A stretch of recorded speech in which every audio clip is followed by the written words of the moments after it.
ਦਿੱਲੀ ਦੇ ਵਿੱਚ ਆਕਸੀਜਨ ਦੀ ਕਿੱਲਤ ਦਾ ਸੇਕ ਪੰਜਾਬ ਦੇ ਵਿੱਚ ਵੀ ਪਹੁੰਚ ਗਿਆ। ਅੰਮ੍ਰਿਤਸਰ ਤੋਂ ਬੇਹੱਦ ਦਰਦਨਾਕ ਖਬਰ ਸਾਹਮਣੇ ਆਈ ਹੈ, ਜਿੱਥੇ ਆਕਸੀਜਨ ਨਾ ਹੋਣ ਦੇ ਕਾਰਨ 6 ਮਰੀਜ਼ ਮੌਤ ਦੇ ਮੂੰਹ ਦੇ ਵਿੱਚ ਚਲੇ ਗਏ। ਪੂਰਾ ਮਾਮਲਾ ਅੰਮ੍ਰਿਤਸਰ ਦੇ ਨੀਲਕੰਠ ਹਸਪਤਾਲ ਦਾ ਹੈ। ਮ੍ਰਿਤਕਾਂ ਦੇ ਪਰਿਵਾਰਕ ਮੈਂਬਰਾਂ ਨੇ ਗੰਭੀਰ ਇਲਜ਼ਾਮ ਲਗਾਉਂਦੇ ਹੋਏ ਕਿਹਾ ਕਿ ਦੇਰ ਰਾਤ ਹਸਪਤਾਲ ਦੇ ਵੱਲੋਂ ਉਹਨਾਂ ਨੂੰ ਕਿਹਾ ਗਿਆ ਕਿ ਉਹ ਖੁਦ ਆਕਸੀਜਨ ਦਾ ਇੰਤਜ਼ਾਮ ਕਰਨ। ਹਸਪਤਾਲ ਦਾ ਆਕਸੀਜਨ ਪਲਾਂਟ ਬੰਦ ਪਿਆ ਹੋਇਆ ਤੇ ਸ਼ਨੀਵਾਰ ਦੀ ਸਵੇਰ ਆਕਸੀਜਨ ਦੀ ਕਮੀ ਦੇ ਚੱਲਦਿਆਂ 6 ਲੋਕਾਂ ਨੇ ਦਮ ਤੋੜ ਦਿੱਤਾ, ਜਿਸ ਦੇ ਬਾਅਦ ਹਾਹਾਕਾਰ ਮਚ ਗਈ। ਹਰ ਪਾਸੇ ਚੀਕ ਚਿਹਾੜੇ ਦੀਆਂ ਆਵਾਜ਼ਾਂ ਆਉਣੀਆਂ ਸ਼ੁਰੂ ਹੋ ਗਈਆਂ। ਮ੍ਰਿਤਕਾਂ ਦੇ ਪਰਿਵਾਰਕ ਮੈਂਬਰ ਮੌਕੇ ਤੇ ਪਹੁੰਚੇ ਤੇ ਹਸਪਤਾਲ ਪ੍ਰਬੰਧਕਾਂ ਦੇ ਖਿਲਾਫ ਜੰਮ ਕੇ ਪੜਾਸ ਕੱਢੀ ਗਈ। ये मेरा कज़न ब्रदर था। 4 दिन पहले इसे थोड़ी ना जैसे नमूनियन टाइप प्रॉब्लम थी, तो हम इधर आए थे और इनकी हम सर्विस ले रहे थे वेंटिलेटर की। कहाँ पे? ये जो नीलकंठ हॉस्पिटल है। तो रात इनकी कोई 11-10 बजे के करीब ऑक्सीजन ख़त्म हो गई। 5-6 मरीज़ों की डेथ हो गई है ऑक्सीजन ख़त्म होने की वजह से। जी, तो क्या आप किसको समझते हैं दोषी? सर हॉस्पिटल की मेजर मिस्टेक है जी, ये ब्लेंडर मिस्टेक है। ਆਕਸੀਜਨ ਦੀ ਕਮੀ ਦੇ ਨਾਲ 6 ਮਰੀਜ਼ਾਂ ਦੀ ਮੌਤ ਦੇ ਬਾਅਦ ਸਰਕਾਰ ਹਰਕਤ ਦੇ ਵਿੱਚ ਆਈ। ਕੈਬਨਿਟ ਮੰਤਰੀ ਓਪੀ ਸੋਨੀ ਦੇ ਵੱਲੋਂ ਪੂਰੇ ਮਾਮਲੇ ਤੇ ਰਿਵਿਊ ਮੀਟਿੰਗ ਕੀਤੀ ਗਈ। ਓਪੀ ਸੋਨੀ ਨੇ ਸਿੱਧੇ ਤੌਰ ਤੇ ਹਾਦਸੇ ਦੀ ਹਸਪਤਾਲ ਨੂੰ ਜ਼ਿੰਮੇਵਾਰ ਠਹਿਰਾਇਆ। ਸੋਨੀ ਨੇ ਕਿਹਾ ਕਿ ਹਸਪਤਾਲ ਨੇ ਪ੍ਰਸ਼ਾਸਨ ਨੂੰ ਇਸ ਬਾਰੇ ਕੋਈ ਵੀ ਜਾਣਕਾਰੀ ਨਹੀਂ ਦਿੱਤੀ। ਅਸੀਂ ਬੰਦ ਨੇ ਬੜਾ ਮਾੜਾ ਕੰਮ ਹੋਇਆ। 6 ਡੈਥ ਜਿਹੜੀਆਂ ਹੋਈਆਂ ਨੇ ਨੀਲਕੰਠ ਹਸਪੀਟਲ ਪ੍ਰਾਈਵੇਟ ਹਸਪੀਟਲ ਆ। ਸੋ ਆਕਸੀਜਨ ਦੀ ਸ਼ਾਰਟੇਜ ਕਰਕੇ ਜੋ ਪਤਾ ਲੱਗਾ ਉਹਦੇ ਕੋਲ ਆਕਸੀਜਨ ਅਵੇਲੇਬਲ ਨਹੀਂ ਸੀ ਰਾਤ ਨੂੰ। ਸੋ ਡੀ ਸਾਹਿਬ ਨਾਲ ਗੱਲ ਕੀਤੀ, ਡੀ ਸਾਹਿਬ ਬੈਠੇ ਨੇ, ਕਿਸੇ ਨੂੰ ਇਨਫੋਰਮੇਸ਼ਨ ਉਹਨਾਂ ਦਿੱਤੀ ਨਹੀਂ। ਇਹ ਮੈਂ ਸਮਝਦਾ ਹਸਪੀਟਲ ਦੀ ਅਣਗਹਿਲੀ ਕਰਕੇ ਇਹ ਜਿਹੜੀਆਂ ਡੈਥਸ ਹੋਈਆਂ ਨੇ।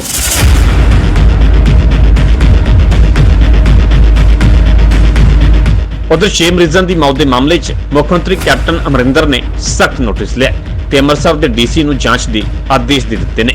ਖੈਰ, ਜਾਂਚ ਦੇ ਬਾਅਦ ਕਿਹੜੇ ਖੁਲਾਸੇ ਹੁੰਦੇ ਨੇ ਤੇ ਕਿਸ ਦੇ ਖਿਲਾਫ ਕਾਰਵਾਈ ਹੁੰਦੀ ਹੈ, ਇਹ ਸਵਾਲ ਅਜੇ ਬਰਕਰਾਰ ਹੈ। ਅੰਮ੍ਰਿਤਸਰ ਤੋਂ ਰਾਜੀਵ ਸ਼ਰਮਾ, ਨਿਊਜ਼ 18 ਪੰਜਾਬ।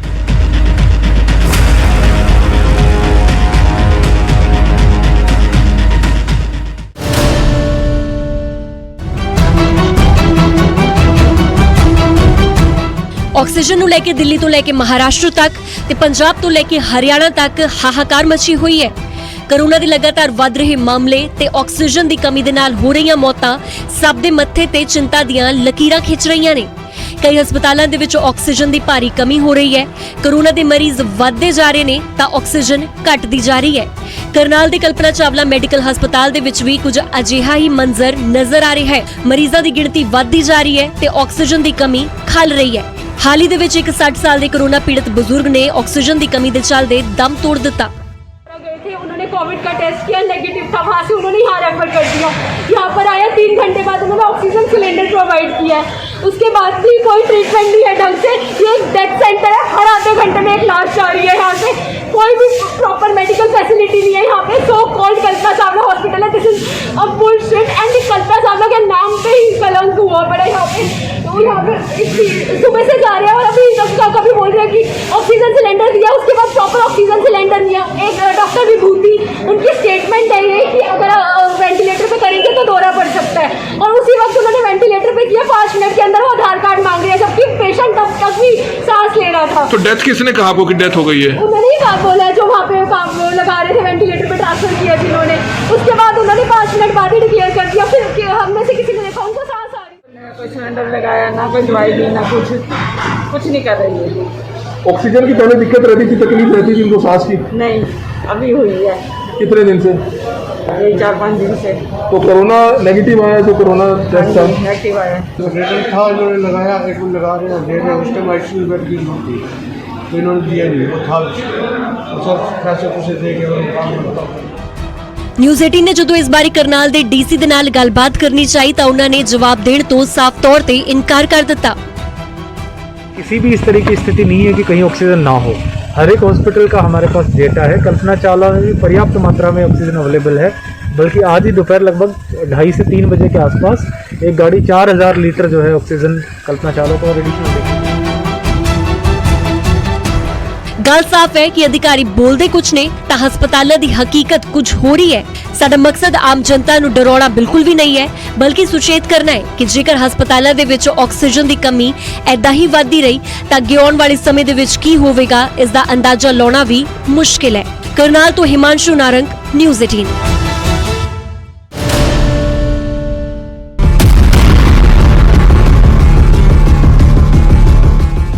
ਗੁਰੂਗ੍ਰਾਮ ਦੇ ਸੈਕਟਰ 39 ਵਿੱਚ ਸੀਐਮ ਫਲਾਈਂਗ ਅਤੇ ਡਰੱਗ ਵਿਭਾਗ ਦੀ ਟੀਮ ਨੇ ਸਾਂਝੇ ਤੌਰ ਤੇ ਛਾਪਾ ਮਾਰਿਆ ਅਤੇ ਇੱਕ ਆਕਸੀਜਨ ਸਿਲੰਡਰ ਦੀ ਕਾਲਾਬਾਜ਼ਾਰੀ ਦੇ ਨੈਕਸਸ ਦਾ ਭਾਂਡਾ ਭੰਨਿਆ। ਸੈਕਟਰ 39 ਵਿੱਚ ਰੇਡ ਕਰ 9 ਆਕਸੀਜਨ ਸਿਲੰਡਰ ਬਰਾਮਦ ਕੀਤੇ ਗਏ ਨੇ। ਮੌਕੇ ਤੋਂ ਇੱਕ ਸ਼ਖਸ ਨੂੰ ਕਾਬੂ ਕੀਤਾ ਗਿਆ ਅਤੇ ਉਸ ਤੋਂ ਹੋਈ ਪੁੱਛਗਿੱਛ ਦੇ ਆਧਾਰ ਤੇ ਇਸ ਦੇ 3 ਸਾਥੀਆਂ ਤੇ ਵੀ ਸ਼ਿਕੰਜਾ ਕੱਸਿਆ ਗਿਆ। ਇਹ ਲੋਕ ਲਾਲਚ ਦੇ ਵਿੱਚ ਇਸ ਕਦਰ ਅੰਨੇ ਹੋ ਗਏ ਕਿ ਆਕਸੀਜਨ ਦੀ ਕਮੀ ਵਿਚਾਲੇ ਉਸ ਤੋਂ ਵੱਧ ਮੁਨਾਫਾ ਕਮਾਉਣ ਦੀ ਯੋਜਨਾ ਇਹਨਾਂ ਵੱਲੋਂ ਘੜੀ ਗਈ। ਇਹਨਾਂ ਲੋਕਾਂ ਨੇ 12000 ਰੁਪਏ ਦੀ ਕੀਮਤ ਵਾਲੇ ਆਕਸੀਜਨ ਸਿਲੰਡਰ 50-50 ਹਜ਼ਾਰ ਵਿੱਚ ਖਰੀਦੇ ਸਨ ਅਤੇ ਅੱਗੇ ਇਹਨਾਂ ਸਿਲੰਡਰਾਂ ਨੂੰ 90-90 ਹਜ਼ਾਰ ਦੇ ਵਿੱਚ ਵੇਚ ਰਹੇ ਸਨ। ਹਾਲਾਂਕਿ ਅਜੇ ਤੱਕ ਇਹ ਸਿਰਫ ਇੱਕ ਸਿਲੰਡਰ ਹੀ ਇਸ ਭਾਅ ਤੇ ਵੇਚ सके सन।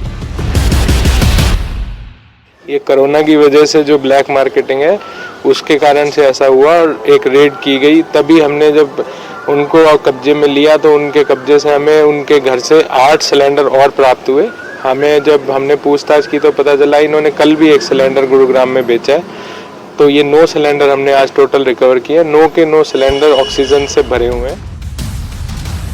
ਚਾਰੇ ਗ੍ਰਿਫਤਾਰ ਮੁਲਜ਼ਮ ਹੈਲਥ ਕੇਅਰ ਸਰਵਿਸਿੰਗ ਨਾਮ ਦੀ ਇੱਕ ਫਰਮ ਚਲਾ ਰਹੇ ਸਨ, ਜਿਸ ਦਾ ਕੰਮ ਮਰੀਜ਼ਾਂ ਨੂੰ ਆਈਸੀਯੂ ਨਰਸਿੰਗ ਸੇਵਾ ਦੇ ਤੌਰ ਤੇ ਆਕਸੀਜਨ ਸਿਲੰਡਰ, ਐਂਬੂਲੈਂਸ ਅਤੇ ਨਰਸਿੰਗ ਸਟਾਫ ਮੁਹੱਈਆ ਕਰਵਾਉਣਾ ਹੈ।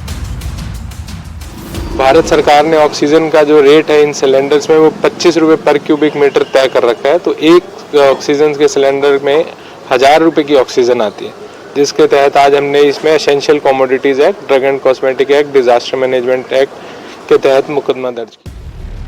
ਬੀਤੇ ਕੁਝ ਦਿਨਾਂ ਤੋਂ ਦਿੱਲੀ ਐਨਸੀਆਰ ਦੇ ਵਿੱਚ ਕੋਰੋਨਾ ਦਾ ਕਹਿਰ ਵਧਿਆ ਹੈ ਅਤੇ ਇਲਾਜ ਦੌਰਾਨ ਆਕਸੀਜਨ ਸਿਲੰਡਰਾਂ ਦੀ ਭਾਰੀ ਕਮੀ ਪੇਸ਼ ਆ ਰਹੀ ਹੈ। ਅਜਿਹੇ ਸਮੇਂ ਦੇ ਵਿੱਚ ਲੋਕ ਆਕਸੀਜਨ ਸਿਲੰਡਰ ਵੱਧ ਪੈਸੇ ਦੇ ਕੇ ਵੀ ਖਰੀਦ ਰਹੇ ਨੇ ਤਾਂ ਕਿ ਉਹਨਾਂ ਦੇ ਪਰਿਵਾਰ ਦੇ ਜੀਅ ਦੀ ਜਾਨ ਬਚ ਸਕੇ, ਜਿਸ ਕਰਕੇ ਕੁਝ ਲੋਕ ਕਾਲਾ ਬਾਜ਼ਾਰੀ ਨੂੰ ਪੈਸੇ ਕਮਾਉਣ ਦਾ ਜ਼ਰੀਆ ਬਣਾ ਰਹੇ ਨੇ। ਗੁਰੂਗ੍ਰਾਮ ਤੋਂ ਧਰਮਵੀਰ ਸ਼ਰਮਾ, ਨਿਊਜ਼ 18 ਪੰਜਾਬ।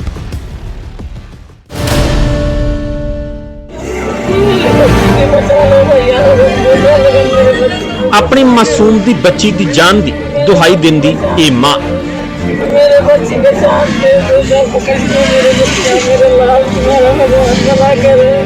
रोंदे विलकदे होए अपनी बच्ची दे इलाज दी भीख मंगदी हुई एक मां ते गड्डी दे विच बेसुध पई ए मासूम।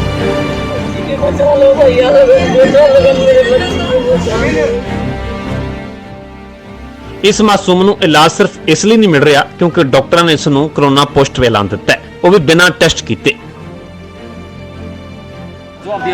यहाँ पे भर्ती नहीं किए, बोले ये दवाई लगा के आप वहाँ लेके जाओ, करनाल लेके जाओ, वहाँ लेके जाओ। ऑक्सीजन की कमी भी, ऑक्सीजन भी नहीं लगा है, ऑक्सीजन भी चेक नहीं किया, पहले कोरोना घोषित कर दिया बगैर चेक किए। मेरी लड़की तड़प रही है, बगैर चेक किए ऑक्सीजन लगा दो।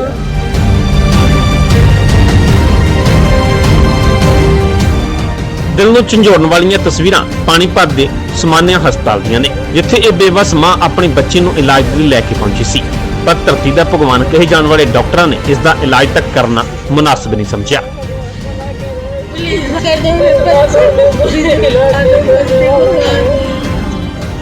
ਦਰਅਸਲ ਇਹ ਮਾਸੂਮ 2 ਦਿਨ ਪਹਿਲਾਂ ਪੌੜੀਆਂ ਤੋਂ ਡਿੱਗੀ ਸੀ, ਜਿਸ ਦੀ ਵਜ੍ਹਾ ਨਾਲ ਉਸ ਦੀ ਛਾਤੀ ਦੇ ਵਿੱਚ ਦਰਦ ਤੇ ਸਾਹ ਲੈਣ ਦੇ ਵਿੱਚ ਦਿੱਕਤ ਹੋ ਰਹੀ ਸੀ।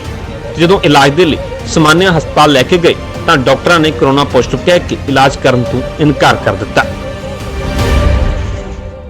परसों ये लड़के गिरे थे पैड़ियों के ऊपर, मेरे पड़ोस के पंडित हैं ये, और इनके पास कोई साधन नहीं था। ये मेरे को कहने लगा, मैं अपनी गाड़ी में लेके इनको आया तो डॉक्टर ने हाथ लगाया और ऐसे कह दिया कि भाई इसको तो कोरोना है, और गिरी ये पैड़ियों के ऊपर है, इसको छाती में दर्द है, सांस में दिक्कत आने लगी, और इनको बोल दिया कि भाई इसको जहाँ रेफर किया वहाँ भी कह रहे हैं वहाँ भी मत ले जाओ, बेड ही नहीं है।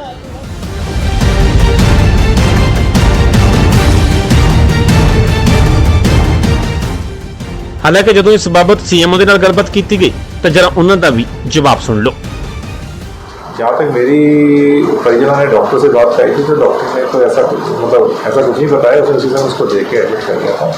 मुझे ये नहीं पता कि पहले किससे बात हुई है, क्योंकि जिस डॉक्टर को मैंने कहा था उनसे उनकी शायद पहले बात नहीं हुई थी। उन्होंने उसी समय उसको एग्जामिन करके एडमिट कर दिया। ਹਾਲਾਂਕਿ ਜਦੋਂ ਮਾਮਲੇ ਨੇ ਤੂਲ ਫੜਿਆ ਤਾਂ ਆਨਨ ਫਾਨਨ ਦੇ ਵਿੱਚ ਲੜਕੀ ਨੂੰ ਹਸਪਤਾਲ ਦੇ ਵਿੱਚ ਭਰਤੀ ਕਰਵਾਇਆ ਗਿਆ। ਪਰ ਅਜਿਹੇ ਸਵਾਲ ਉੱਠਣਾ ਲਾਜ਼ਮੀ ਹੈ ਕਿ ਜਿਨ੍ਹਾਂ ਦੇ ਕੋਲ ਲੋਕ ਇਹ ਸੋਚ ਕੇ ਜਾਂਦੇ ਨੇ ਕਿ ਉਹਨਾਂ ਦੀ ਜ਼ਿੰਦਗੀ ਬਚਾਉਣਗੇ, ਜੇਕਰ ਉਹ ਵੀ ਆਪਣੀ ਜ਼ਿੰਮੇਵਾਰੀ ਤੋਂ ਪੱਲਾ ਝਾੜਨਗੇ ਤਾਂ ਫਿਰ ਕੀ ਹੋਵੇਗਾ। ਪਾਣੀਪਤ ਤੋਂ ਸੁਮਿਤ ਭਾਰਦਵਾਜ, ਨਿਊਜ਼ 18 ਪੰਜਾਬ।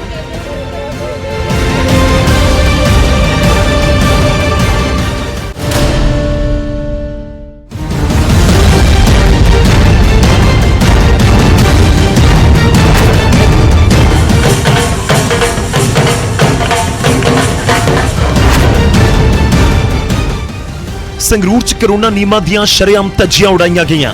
ਇੱਥੇ ਹੋਏ ਵਿਆਹ ਸਮਾਗਮ ਦੇ ਵਿੱਚ ਸਰਕਾਰ ਦੇ ਵੱਲੋਂ ਜਾਰੀ ਹੁਕਮਾਂ ਨੂੰ ਛਿੱਕੇ ਟੰਗ ਦਿੱਤਾ ਗਿਆ। ਵਿਆਹ ਸਮਾਗਮ ਦੇ ਵਿੱਚ ਸਿਰਫ 20 ਲੋਕਾਂ ਨੂੰ ਮਨਜ਼ੂਰੀ ਦੇ ਨਾਲ ਸ਼ਾਮਲ ਹੋਣ ਦੀ ਇਜਾਜ਼ਤ ਹੈ, ਪਰ ਇੱਥੇ 100 ਤੋਂ ਵੱਧ ਲੋਕ ਪਹੁੰਚੇ ਅਤੇ ਢੋਲ ਧਮੱਕੇ ਨਾਲ ਜਾਗੋ ਕੱਢੀ ਗਈ। ਡੀਜੇ ਤੇ ਵੀ ਖੂਬ ਭੰਗੜੇ ਪਏ।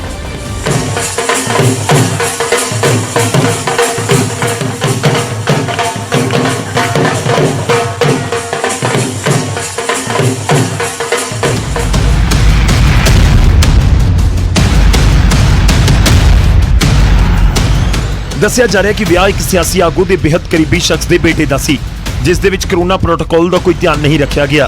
ਤਸਵੀਰਾਂ ਗਵਾਹ ਨੇ ਕਿ ਸੋਸ਼ਲ ਡਿਸਟੈਂਸਿੰਗ ਨਾਮ ਦੀ ਕੋਈ ਚੀਜ਼ ਇੱਥੇ ਨਹੀਂ ਸੀ। ਫਿਲਹਾਲ ਤਸਵੀਰਾਂ ਸਾਹਮਣੇ ਆਉਣ ਤੋਂ ਬਾਅਦ ਪੁਲਿਸ ਵੀ ਹਰਕਤ ਦੇ ਵਿੱਚ ਆਈ ਹੈ ਅਤੇ ਕੁੜੀ ਮੁੰਡੇ ਵਾਲੇ ਦੋਵੇਂ ਪਰਿਵਾਰਾਂ ਦੇ ਖਿਲਾਫ ਮਾਮਲਾ ਦਰਜ ਹੋਇਆ ਹੈ। ਪੁਲਿਸ ਤਾਂ ਬਣਦੀ ਕਾਰਵਾਈ ਦੀ ਗੱਲ ਕਰ ਰਹੀ ਹੈ, ਪਰ ਤਰਾਸਦੀ ਇਹ ਹੈ ਕਿ ਲੋਕ ਕਰੋਨਾ ਸੰਕਟ ਦੇ ਵਿੱਚ ਜਾਣ ਬੁੱਝ ਕੇ ਪੈ ਰਹੇ ਨੇ ਅਤੇ ਸਰਕਾਰ ਦੀਆਂ ਪਾਬੰਦੀਆਂ ਦੀ ਵਜ੍ਹਾ ਨੂੰ ਅਣਗੌਲਿਆਂ ਕਰ ਰਹੇ ਨੇ। ਸੰਗਰੂਰ ਤੋਂ Rakesh Kumar, news 18 Punjab.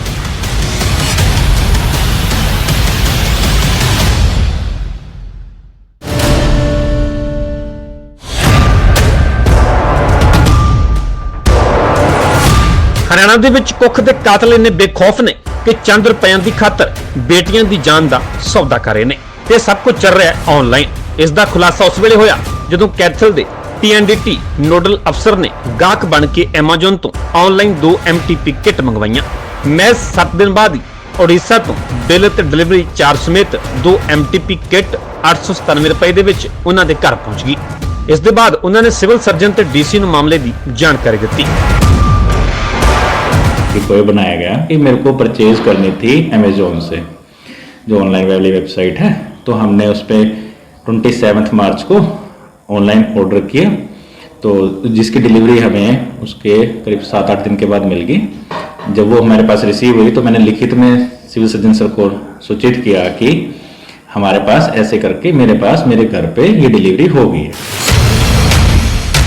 MTP kit ਦੀ ਆਨਲਾਈਨ ਸਪਲਾਈ ਕਰਨ ਦੇ ਮਾਮਲੇ ਦੇ ਵਿੱਚ ਕੰਪਨੀ ਇਸ ਨੂੰ ਵੇਚਣ ਵਾਲੀ ਫਰਮ ਤੇ ਡਿਲੀਵਰੀ ਦੇਣ ਵਾਲੀ Amazon ਸਮੇਤ 4 ਦੇ ਖਿਲਾਫ ਡਿਸਟ੍ਰਿਕਟ ਕੋਰਟ ਦੇ ਵਿੱਚ ਕੇਸ ਦਰਜ ਕੀਤਾ ਗਿਆ। तो डॉक्टर गौरव पुनिया ने ऑनलाइन ऑर्डर किए और उनको ऑनलाइन उसके जो MTP किट्स की सप्लाई हो गई। एक टीम गठित करवाई, जिसके बेस पर उन्होंने टीम गठित करने के बाद उन्होंने MTP किट्स को खोला और उसकी वेरिफिकेशन हुई। तो ये 15 अप्रैल को हमारी टीम ने की थी कार्रवाई और 16 अप्रैल को हमने इसको FIR करवा दी। ਬੇਟੀਆਂ ਗਰਭ ਦੇ ਵਿੱਚ ਨਾ ਮਾਰੀਆਂ ਜਾਣ, ਇਸ ਨੂੰ ਰੋਕਣ ਦੇ ਲਈ ਸਰਕਾਰ ਦੇ ਵੱਲੋਂ ਕਈ ਸਖਤ ਕਾਨੂੰਨ ਵੀ ਲਿਆਂਦੇ ਗਏ ਨੇ, ਪਰ ਇਸ ਦੇ ਬਾਵਜੂਦ ਆਨਲਾਈਨ ਗੋਰਖ ਧੰਦਾ ਚੱਲ ਰਿਹਾ। ਜ਼ਰੂਰਤ ਹੈ ਇਸ ਦੇ ਖਿਲਾਫ ਠੋਸ ਕਾਰਵਾਈ ਕਰਨ ਦੀ, ਤਾਂ ਹੀ ਬੇਟੀਆਂ ਨੂੰ ਇੱਕ ਨਵੀਂ ਜ਼ਿੰਦਗੀ ਮਿਲੇਗੀ। ਕੈਥਲ ਤੋਂ ਵਰਿੰਦਰਪੁਰੀ, ਨਿਊਜ਼ 18 ਪੰਜਾਬ।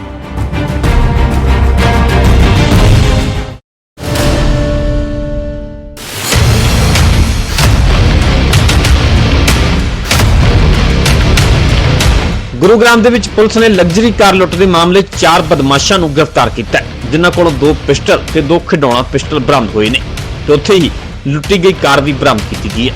ਪੁਲਿਸ ਮੁਤਾਬਿਕ ਪੂਰੀ ਵਾਰਦਾਤ 6 ਅਪ੍ਰੈਲ 2021 ਦੀ ਹੈ।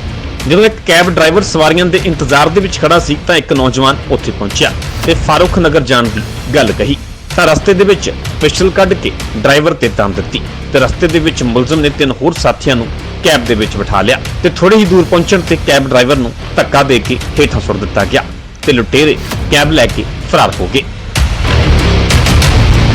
6/4/2021 की बात है कि रात को 10 साढ़े 10 बजे एक कैब ड्राइवर अपनी कोई सी बुकिंग के लिए वेट कर रहा था। इतनी देर में एक लड़का उसके पास आया, हयातपुर चौक की बात है, और उसको कहा कि मेरे को फरूख नगर जाना है, कोई बीमार है उसको लेके आना है और इमरजेंसी है। तो फरूख नगर जाने के लिए वो उसको बिठा के साथ चल पड़ा। रास्ते में उसने पिस्टल के पॉइंट पे ले लिया और उसको सीधा चलने के लिए कहा और रास्ते से 3 साथी और उसने गाड़ी में बिठा लिए और आगे जाके उस ड्राइवर को उन्होंने फेंक दिया, उसके मोबाइल भी फेंक दिए और उसकी गाड़ी को लेके और वो लूट के भाग गए।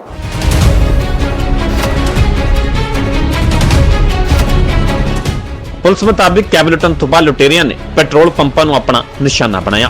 ਬਿਲਾਸਪੁਰ ਦੇ ਇੱਕ ਪੈਟਰੋਲ ਪੰਪ ਤੋਂ 20,000 ਤੇ ਰਵਾੜੀ ਦੇ ਇੱਕ ਪੈਟਰੋਲ ਪੰਪ ਤੋਂ 29,000 ਰੁਪਏ ਦੀ ਲੁੱਟ ਕੀਤੀ। ਬਦਮਾਸ਼ਾਂ ਦੀ ਪਹਿਚਾਣ ਲੋਕੇਸ਼, ਰਵੀ, कुलदीप ਤੇ गोपाल ਦੇ ਤੌਰ ਤੇ ਹੋਈ है। ये चारों आरोपियों को अरेस्ट किया है क्राइम फरूख नगर यूनिट ने और उनसे पूछताछ की गई। पूछताछ के बाद इनसे हमने जो घटना में प्रयुक्त की गई थी गाड़ी जो छीनी गई थी एसेंट गाड़ी, उसको इनसे रिकवर किया है। इनसे 2 ओरिजिनल वेपन भी रिकवर हुए हैं और 2 नकली भी वेपन इनसे रिकवर हुए हैं। ਜੇ ਬਦਮਾਸ਼ਾਂ ਦੇ ਹੌਸਲੇ ਬੁਲੰਦ ਨੇ ਤਾਂ ਪੁਲਿਸ ਵੀ ਪੂਰੀ ਅਲਰਟ ਹੈ ਤੇ ਆਖਰਕਾਰ ਬਦਮਾਸ਼ ਪੁਲਿਸ ਦੇ ਸ਼ਿਕੰਜੇ ਵਿੱਚ ਆ ਗਏ ਤੇ ਪੁੱਛਗਿੱਛ ਦੌਰਾਨ ਬਦਮਾਸ਼ਾਂ ਤੋਂ ਹੋਰ ਵੀ ਕਈ ਖੁਲਾਸੇ ਹੋ ਸਕਦੇ ਨੇ। ਗੁਰੂਗ੍ਰਾਮ ਤੋਂ ਧਰਮਵੀਰ ਸ਼ਰਮਾ, ਨਿਊਜ਼ 18 ਪੰਜਾਬ।